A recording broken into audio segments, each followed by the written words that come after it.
மன்னன், மந்திரி, நாடு, தேசப்பற்று, சுதந்திரம், போர், சண்டை அப்படின்னு வந்து கொண்டிருந்த படங்களுக்கு இடையே பராசக்திக்கு பிறகுதான் உறவுகளின் அடர்த்தியையும் அதன் உன்னதங்களையும் மையப்படுத்திய படங்கள் அதிகமாக வரத் தொடங்கின. அந்த வகையில் அண்ணன் தங்கை உறவை உயிர்ப்புடன் சொன்னதில்தான் இன்றைக்கும் மலர்ந்து மனம் பரப்பி கொண்டிருக்கிறது பாசமலர். பாசமலர் திரைப்படத்தில் ராதா பாகத்தை சொந்த பாணியிலேயே முழுக்க முழுக்க கையாண்டிருப்பது சாவித்ரி அவர்களுடைய சிறப்பு அப்படின்னு பதிவு பண்ணியிருக்கிறாரு நடிகர் திலகம். உங்கள் காலில் என் அண்ணா விழுந்து மன்னிப்பு கேட்டால்தான் என்னை ஏற்றுக்கொள்வீர்கள் என்றால் உங்கள் காதல் எனக்கு தேவையில்லை அப்படின்னு உதரும் இடத்தில் தியாகத்தின் கம்பீரமும் தோல்வியின் சோகமும் நம் உள்ளத்தை அள்ளுவதில் வியப்பென்ன. இப்படி சாவித்ரி அவர்களுடைய நடிப்பை சிவாஜி அவர்கள் பாராட்டியிருக்காரு. பாசமலர் திரைப்படத்துக்கு பின்னணியில் பல சுவாரஸ்யமான செய்திகளை சிவாஜி அவர்கள் ஷேர் பண்ணியிருக்கிறாரு. பாசமலர் திரைப்படம் வெளியாகி மிகப்பெரிய வெற்றி அடைந்து சில்வர் ஜூப்ளி படமாக அமைந்தது மட்டுமில்லாமல் சிறந்த திரைப்படத்துக்கான தேசிய விருதும் பாசமலர் திரைப்படத்துக்கு கிடைத்தது. அது மட்டுமில்லாமல் பாசமலர் திரைப்படம் பல மொழிகளில் ரீமேக்கும் செய்யப்பட்டது.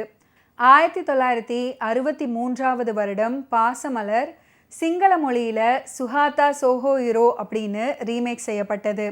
1962 வருடம் ஹிந்தி மொழியில் ராக்கி அப்படின்ற பெயரில் பாசமலர் திரைப்படம் ரீமேக் செய்யப்பட்டது. அந்த ஹிந்தி வேர்ஷனையும் இயக்குனர் பீம்சிங் அவர்களே இயக்கியிருந்தார்.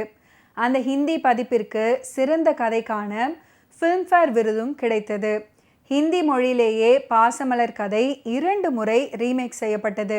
2வது முறை 1986 ஹிந்தியில் ஐசா பியார் கஹான் அப்படின்னு மறுபெயரிடப்பட்டது. தெலுங்கு மொழியில் ரத்த சம்பந்தம் அப்படின்ற பெயரில் 1962 வருடம் பாசமலர் திரைப்படம் ரீமேக் செய்யப்பட்டது. அந்த படத்தை தொடர்ந்து கன்னட மொழியிலையும் கூட வத்சல்யா அப்படின்ற பெயரில் 1965 வருடம் ரீமேக் செய்யப்பட்டது. இந்த திரைப்படம் வணிக வெற்றியை பெற்று திரையரங்குகளில் 25 வாரங்களுக்கு மேல் ஓடி வெள்ளி விழா படமாக மாறியது. இந்த திரைப்படம் 9வது தேசிய திரைப்பட விருதுகளில் 2வது சிறந்த திரைப்படத்துக்கான சான்றிதழை பெற்றது. பாசமலர் திரைப்படம் பின்னர் ஹிந்தி, தெலுங்கு, கன்னடா மற்றும் சிங்கள மொழிகளில் மறு வடிவமைக்கப்பட்டது.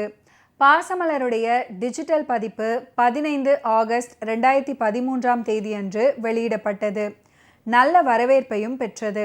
ஓர் ஏழை தொழிலாளி, அவனுக்கு ஓர் தங்கை, அண்ணனுக்கு தங்கையே உலகம், தங்கைக்கு அண்ணன் தான் எல்லாமே.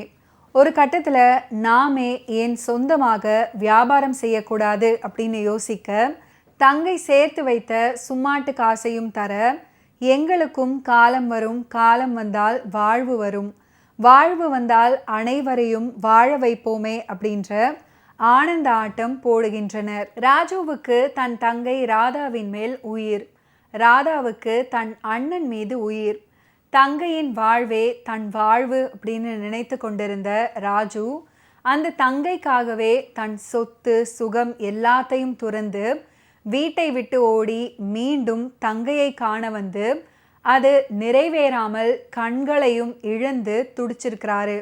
கடைசியில் மரணம் இருவரையும் ஒன்று சேர்த்து வைக்கிறது.